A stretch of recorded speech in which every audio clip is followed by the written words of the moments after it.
eu cresci, eu que acendi o cigarro do meu pai. É mesmo? Com 6, 7 anos, meu pai pedia para que eu acendesse o cigarro dele e tal. E ali tudo começou por ali. Era uma prática comum, então, assim, em casa, no meio das pessoas? Não tinha... Eu fui criado na roça, né? Então tudo começou com meu pai me ensinando a fumar. Nossa! Do cigarro foi para bebida, da bebida foi outro caminho, foi as drogas. Né?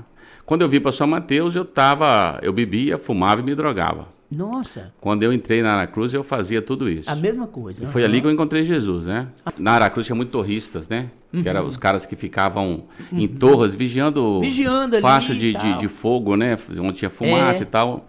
E aí, nesse trajeto, ele começou a forrar essa pessoa, começou a falar de Jesus para mim. Olha, que interessante. E eu não dei muito crédito para ele. Na primeira vez que ele falou assim, você não dei muito crédito. Pensou assim, já vem esse cara. Não, eu falei para ele, rapaz, vocês são todos mentirosos. Rapaz, ele jogou na lata. Eu falei, mentira de vocês estão tudo mentirosos, moço. Você é sujeito à tentação igual a gente mesmo, se vocês dizem ser muito, muito certo, mas tudo que vocês fazem também, vocês fazem muita coisa errada e tal. Aí ele falou para mim assim, vamos fazer uma prova então com o Senhor? Olha. Eu falei, vamos embora. Desafiou então o homem. Eu falei, vamos embora fazer, velho. Na hora. Ele disse para mim, você vai pedir a Deus algo que é impossível de acontecer. E se Deus te responder, ele vai estar falando para você que você está no caminho errado e eu estou no caminho certo. Agora, se Deus não te responder, ele vai estar falando para mim que é você que está no caminho certo e eu estou no caminho errado. Imaginei. E aí eu topei. Aí você topou, mas em qual sentido você imaginou que seria assim, essa coisa de caminho certo ou caminho errado? É do religioso mesmo ou das práticas? Não, das práticas. Das práticas. Né? Sim. Como é que foi? Assim, vou fazer o seguinte, só que o que você vai pedir de impossível a Deus não é para acontecer daqui um ano, nem um mês, é para acontecer amanhã. Uai. Desse mas jeito. Como assim? Uma coisa impossível para acontecer no outro dia? É isso aí. Ele falou assim, você vai chegar na sua casa, dobre os seus joelhos, peça a Deus algo impossível para acontecer no dia seguinte. Amanhã de madrugada, nós vamos nos encontrar de novo. E aí, né, porque a gente 5h30 já estava no pátio da Aracruz. Para trabalhar ali, né?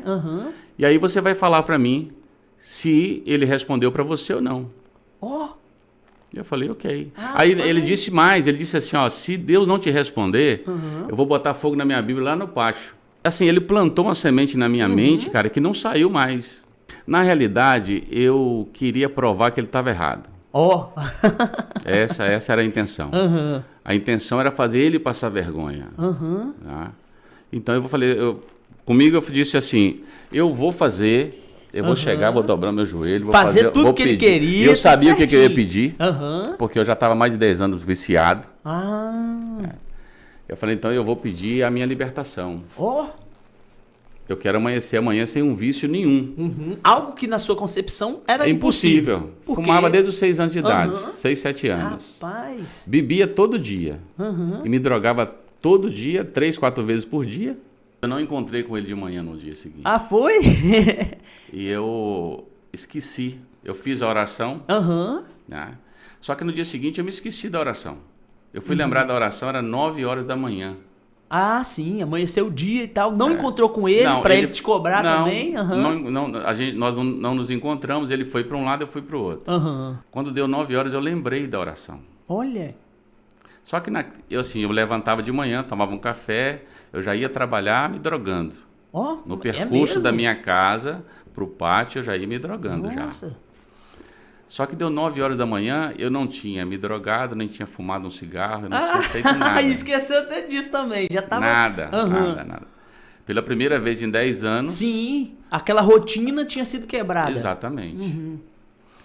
Quando deu 9 horas, eu lembrei do cigarro e lembrei que eu não tinha me drogado até aquele momento. Até agora... Eu falei assim, não, eu vou fumar, porque não é impossível. Né? Sim. É impossível, eu vou fumar um cigarro. Fui no porta-luva do carro, peguei um cigarro e fumei. Na terceira tragada que eu dei, eu comecei a fazer vômito. É mesmo? Porque eu passei muito mal. Nossa. Muito mal mesmo. Assim, uma sensação horrível. De enjoo, como de se fosse algo mal-estar. Repugnante mesmo, exatamente, tava... algo repugnante. Essa é a palavra correta. Foi horrível. Só que assim, quando eu comecei a passar mal, eu já entendi que Deus estava falando comigo. Ali você já atribuiu, falou assim... Exatamente, Deus já está falando comigo. Tem uma relação aí do que eu pedi e do que está acontecendo. Rapaz, e aí qual foi a primeira decisão que você tomou, assim, quando percebeu? Falou assim, rapaz, é Deus que está falando comigo. No sentido, continuou fumando ou não parou? Como é que foi? Não, eu não consegui mais. A partir daquele momento ali, daquele dia, na realidade, ou daquela oração... Eu nunca mais me droguei, eu nunca mais fumei um cigarro, eu nunca mais bebi. Nossa! Nunca mais. Sumiu o desejo de beber, de fumar, nunca mais. Nossa, e aí você reencontrou com esse rapaz? Como que foi esse reencontro? Você já falou com ele ou não? Me reencontrei com ele naquela mesma semana e eu tentei falar com ele.